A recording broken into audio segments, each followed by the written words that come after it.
Good morning, everybody. How are you? We are meeting for the first time in phase third of Corona lockdown, and we are studying agriculture topic number 2. पहला topic आपने पढ़ा और उसको आप छोटे छोटे टुकड़े करके उसको याद करिए। सस्य विज्ञान के को अलग कर दीजिए, सस्य विज्ञान के महत्व को देख लीजिए, कार्यक्षेत्र को देख लीजिए। उसके बाद में मृदा की उर्वरकता और उत्पादकता को एक टुकड़ा बना के पढ़ लीजिए। फिर आप मृदा के क्षरण को देख लीजिए। क्षरण के 2 भाग बना सकते हैं चाहे तो, जल द्वारा क्षरण और वायु द्वारा क्षरण। उसके बाद बीज के देख लीजिए। इस तरह से आप 4-5 टुकड़े करके इस पाठ को तैयार कर लीजिए।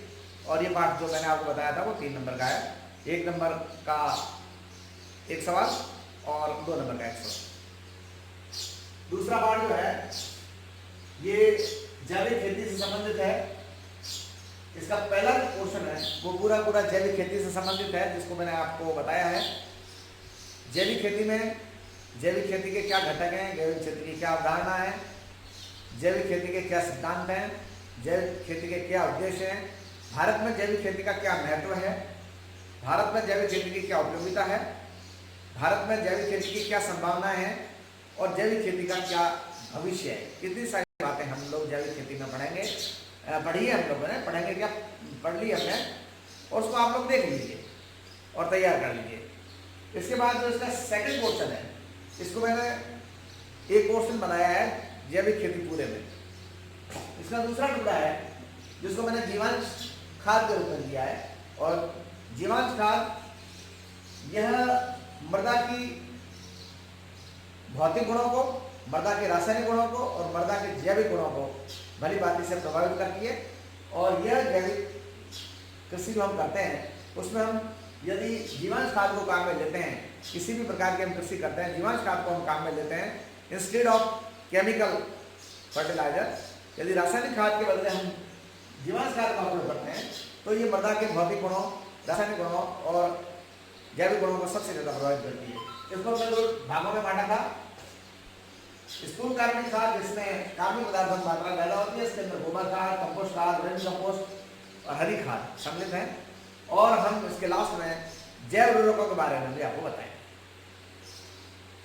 सांद्रित कार्बनिक खाद है, इसमें हड्डी का चूरा, रक्त प्लाज्मा, मछलियों के अवशेष वगैरह को लिया गया है।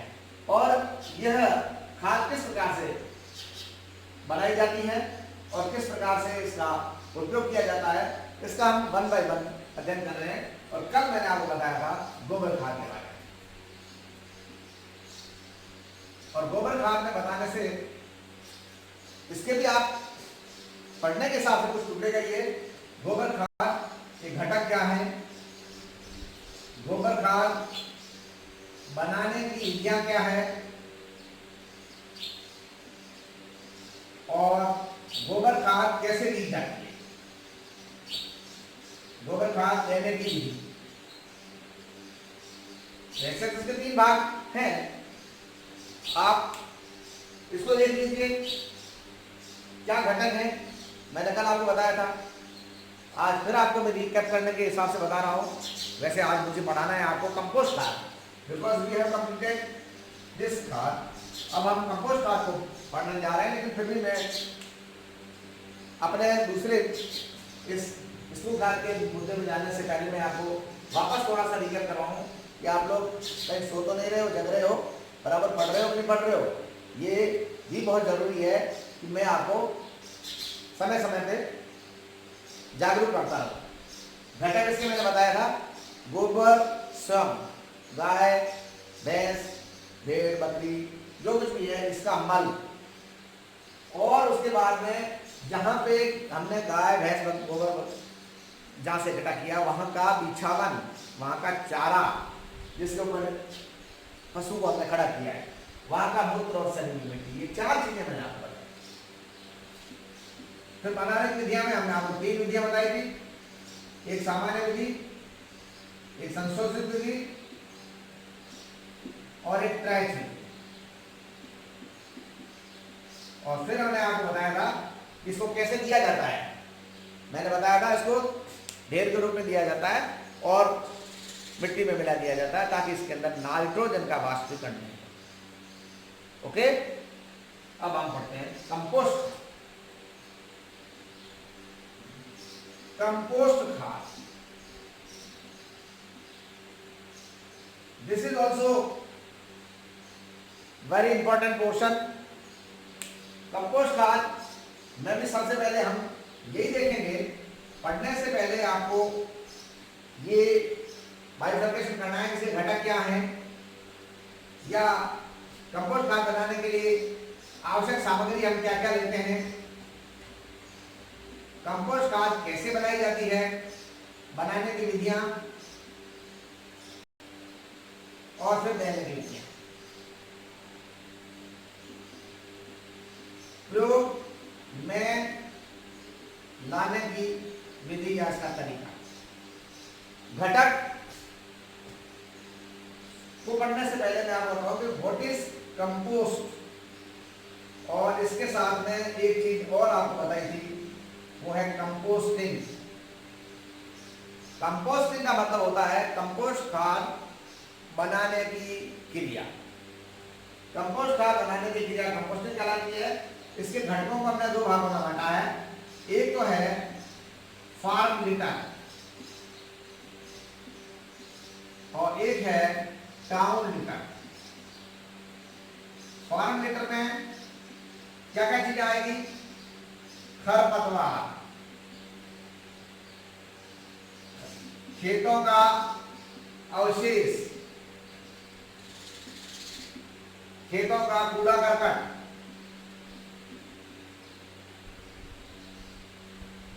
और टाउन लीटर में शहर का शहरी कूड़ा करकट,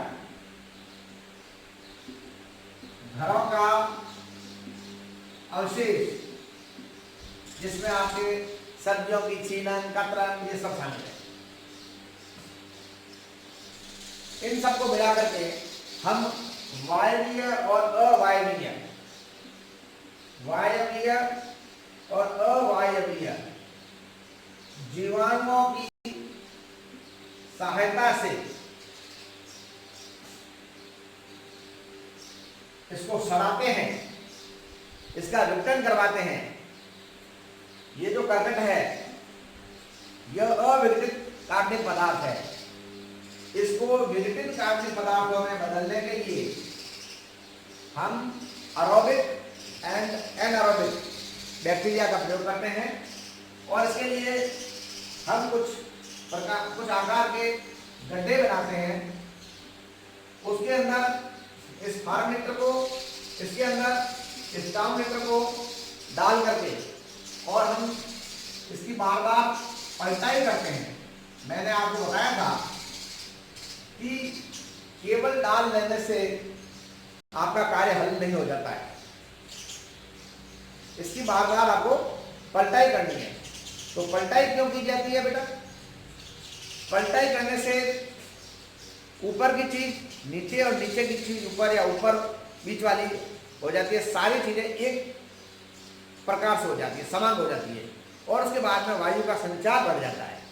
वायु का संचार बढ़ने के साथ साथ जीवाणुओं की क्रियाएं वो तेजी से होने लगती है।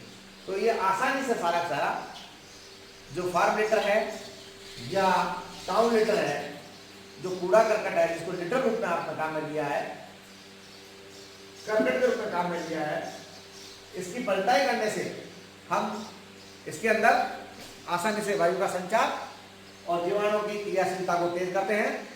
और इस दौरान हम इसमें सुबह शाम पानी भी छिड़कते रहते हैं ताकि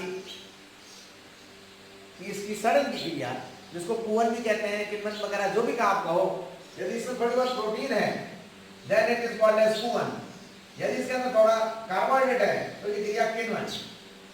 पुअन और किण्वन यानी कि कार्बनिक पदार्थों का विघटन आंशिक रूप से और पूर्ण रूप से विघटन होने के बाद में खाद बनती है, इसको बोलते हैं कंपोस्टिंग क्रिया, और ये कंपोस्ट खाद।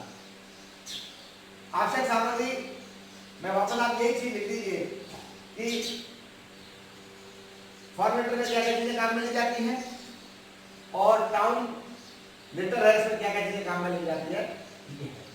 और इसके बाद आपको हम बताएं कि इसको कैसे बनाया जाता है। इसको कैसे बनाया जाता है, जैसे आपने गोबर खाद में देखा, इसको 3 विधियों से बनाया गया है। इसी तरह से आप यहां भी देखेंगे कि यहाँ जो कंपोस्ट खाद है इसके बनाने का तरीका क्या है। पहली विधि है वो है इंदौर विधि।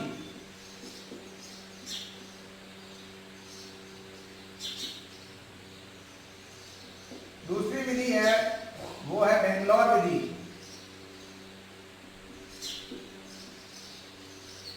और तीसरी विधि जिसको नेडेप काका ने बनाई है वो है नेडेप विधि।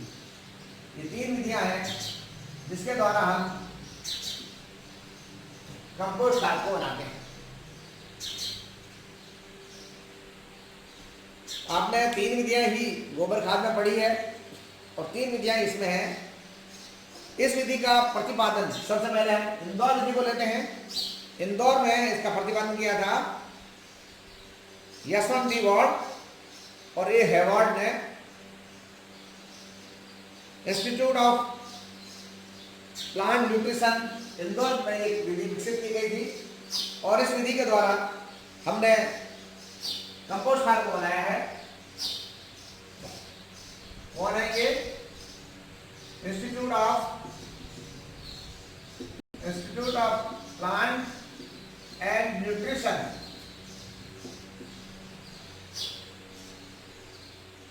इंदौर, ए Harvard and Yashwant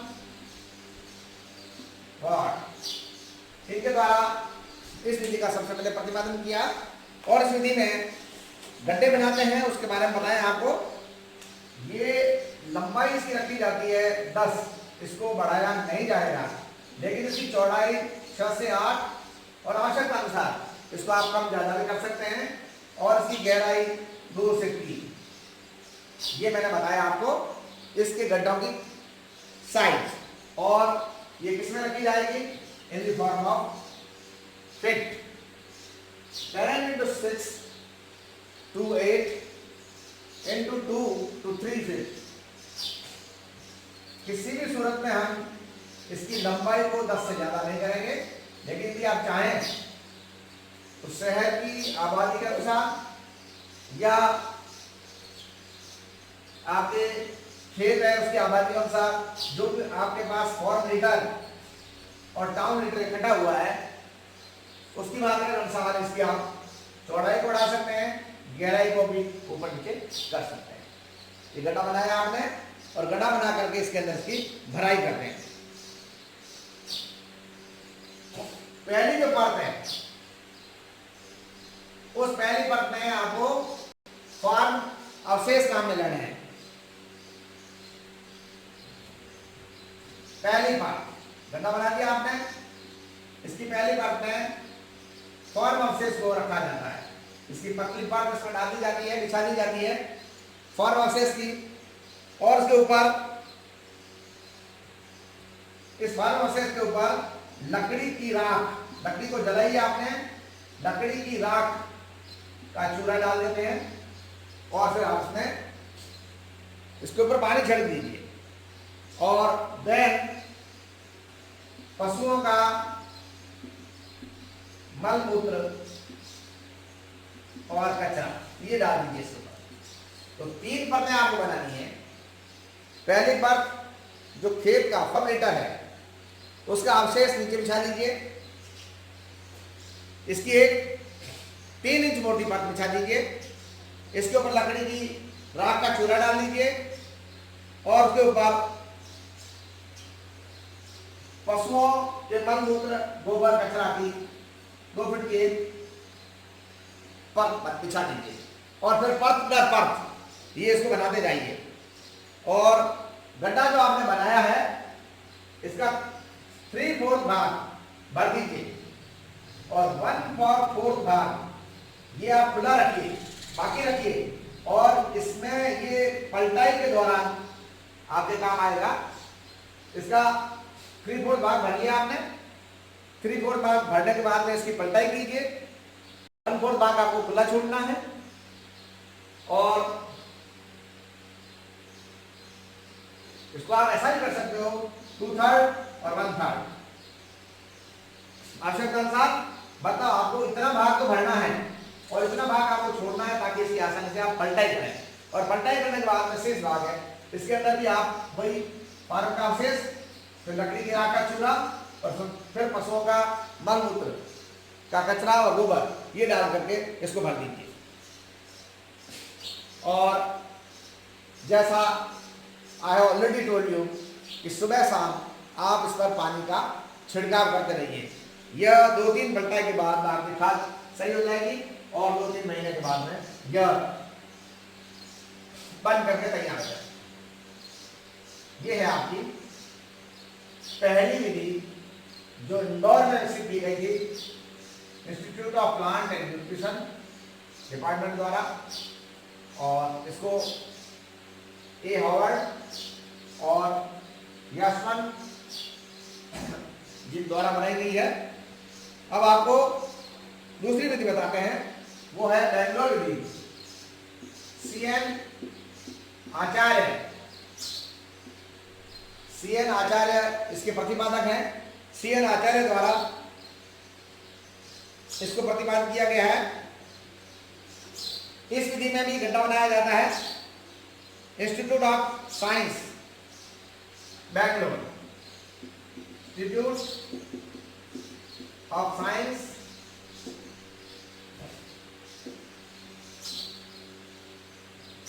it was first of all introduced by Institute of Science Bangalore by Professor C.N.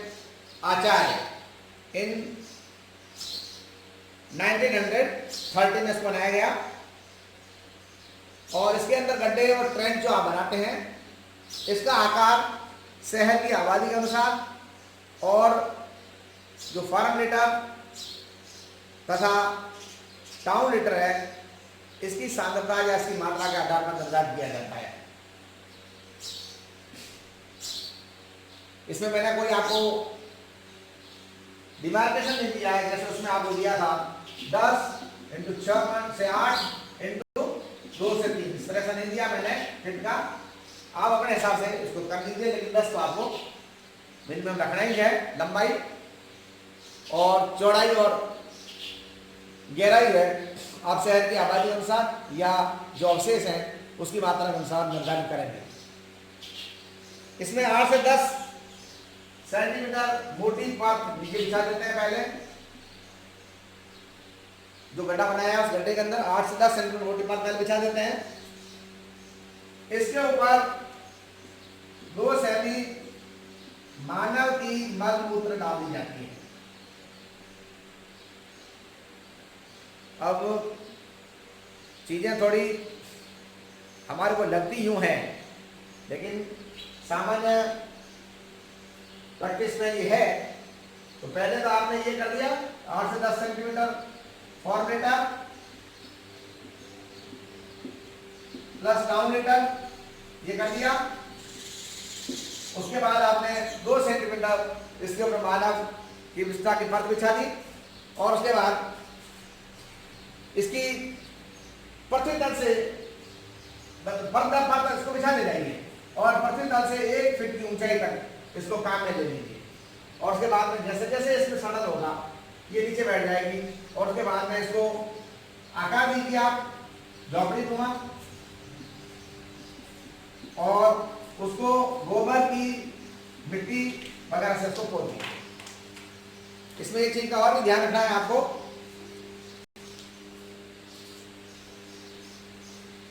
इसमें एक चीज का आपको ध्यान क्या रखना है कि जो आप झोपड़ीनुमा या गोबर की मिट्टी से इसको खोदते हो इसकी मोटाई 2.5 सेंटीमीटर तक होनी चाहिए। यह विधि कम खर्चीली है और इस विधि से खाद का उत्पादन भी अधिक होता है। और इसमें पलटाई नहीं की जाती है।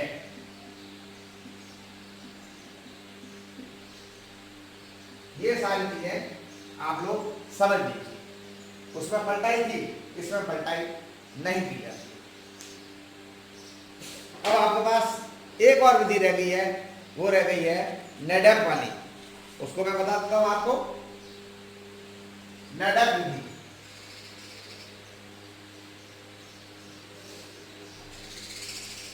ये सारी चीजें आपके केमिस्ट्री के अंदर भी है। एक ही केमिस्ट्री वाली है, एग्रीकल्चर केमिस्ट्री है, उसके अंदर भी ये सारी विधियां हैं। तो यहाँ आप समझ लीजिए, केमिस्ट्री वाले सर आपको फिर बताएंगे, वहां भी समझ लीजिए। बेसिक चीजें हैं वो आप देख लीजिए। यदि यहाँ कोई प्रश्न बनता है तो ठीक है, उधर भी कोई प्रश्न बनता है तो ठीक है। मतलब आपका ये पाठ दोहरा है, आपके लिए डबल फायदे वाला है। यहाँ पढ़ लोगे, यहाँ कोई सवाल आ गया, नहीं तो ये केमिस्ट्री के रूप में तैयार हो जाएगा, आपके वहां भी सवाल किसी रूप में बन जाता है। और यहाँ छोटे छोटे सवाल बन सकते हैं कि भाई पलटाई क्यों की जाती है, पलटाई करने के क्या कारण है। या आपसे ये सवाल पूछा जा सकता है कि फार्मुलेटर क्या है, कंपोस्टिंग क्या है, कंपोस्ट खाद क्या है, टाउन लीटर क्या है। या फिर ये भी पूछा जा सकता है इसके घटक क्या क्या है। किसी भी प्रकार से कोई भी सवाल आपको हर तरह से तैयार रहिए। आपके पास अस्त्र शस्त्र आपके पास होने चाहिए। आप फुल्ली प्रिपेयर्ड हैं। Are you fully prepared? Yes, आप बोलिए कि हम प्रिपेयर्ड हैं। Every time we are prepared, तो आप लोगों को कहीं प्रॉब्लम नहीं आएगी। नेडेफ विधि, नेडेफ विधि को सबसे पहले नेडेफ काका ने तैयार की है। इस विधि में कंपोस्ट विधि से कार्बनिक पदार्थों का विघटन किया जाता है।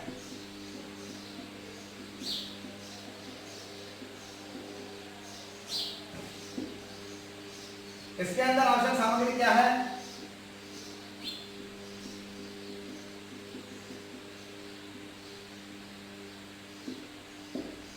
आवश्यक सामग्री आप देख लीजिए। आवश्यक सामग्री में आपको पौधों के डंठल,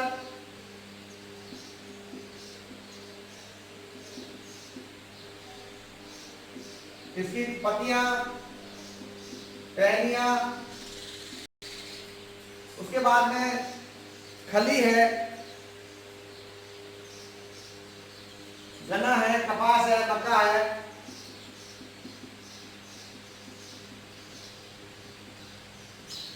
इसके चूल्हे अवशेष, ये काम में लिए जाते हैं। First thing. उसके बाद में सेकंड है पशुओं का मल या गोबर। थर्ड थिंग, जैसा कि हमने आपको गोबर खाद में बताया है, सूखी सनी मृदा। सूखी सनी मृदा से मेरा मतलब है कि वह मृदा जिसके अंदर मूत्र समा गया है, वह मृदा जिसके अंदर गीला गोबर पहुंच गया है, जिसको आप ऊपर से कलेक्ट नहीं कर पाएगा लेकिन मृदा के अंदर वो पहुंच गया है, वो मृदा भी आपको उसमें काम में लेनी है। एंड लास्ट है वो है जल। इसके 4 घटक, पौधों में डंठल, पत्तियां, टहनियां, गन्ना, कपास, मक्का आदि फसलों के अवशेष, पशुओं का मल, गोबर, सूखी सनी मृदा व जल। इसकी जो मात्राएं हैं ये भी आपको ध्यान में रखनी है। ये सूखी सनी मृदा जो है 1.25 किलो के आसपास होनी चाहिए। पशुओं का मलमूत्र जो है वो आपको लगभग कितना होना चाहिए? ये 90 से 100 केजी। जल कितना होना चाहिए? ये सारी मात्राएं जो है ये आपको ध्यान में होनी चाहिए। 15 क्विंटल आपको लेना है फार्म अवशेष और 1500 से लेकर 2000 लीटर आपको लेना है पानी। और ये कहाँ गया? ये लेना है आपको 15 क्विंटल। पौधों के डंठल, पत्तियां, टहनियां, गन्ना और कपास, ये 15 क्विंटल। पशुओं का मलमूत्र 90 से 100 केजी, सूखी सनी मृदा 750 और जल ये लेना है आपको 1500 से 200 लीटर। अब आपको किस प्रकार से नेडर टैंक तैयार करना है, नेडर टैंक बनाने की विधि।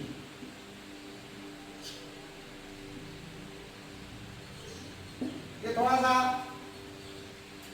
डिफाइंड तरीका है, आपने पढ़ा है, उसमें आपने गड्ढे बनाए हैं, ट्रेंच बनाए हैं, लेकिन इसमें नेडर काका ने नेडर टैंक को बनाने का आपको बताया है। और इसके लिए आपको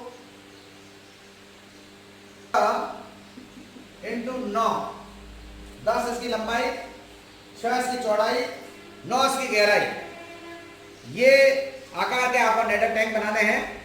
और ये इंच है सारे सारे, और इसके अंदर 6 इंच की मोटाई की ईंटें डाली जाती है। कैसे करेंगे आप, और इस ईंटों से इसकी चुनाई की जाती है, और फिर इसके अंदर आपको छेद रखा जाता है, छोटे छोटे भाग रखे जाते हैं। इन ईंटों की चुनाई करी आपने, और ईंटों में दूसरी और तीसरी परत जोड़ते समय इसके बीच में पहली परत तो बनाई तब तो कुछ नहीं, दूसरी और तीसरी परत बनाने के बाद में इसके अंदर आपको छिद्र रखे जाते हैं ताकि इसमें से वायु आसानी से पास हो सके। टैंक की भराई,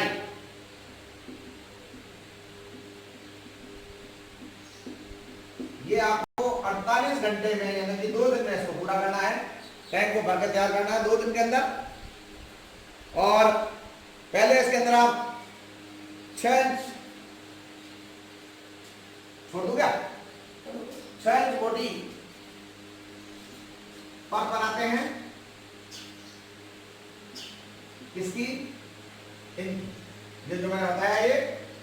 फिर आपको गोबर से लीप दीजिए, फिर इसकी दूसरी परत बनाइए, फिर तीसरी, परत दर परत उसको बनाते जाइए। और जैसा कि मैंने बताया कि हर दूसरी और तीसरी परत के बाद में इसके अंदर आप छिद्र रखिए, और छिद्र रखेंगे तो उसके अंदर वायु का संचार होता रहेगा। और यह भराई आपको 48 घंटे में पूरी कर लेनी चाहिए।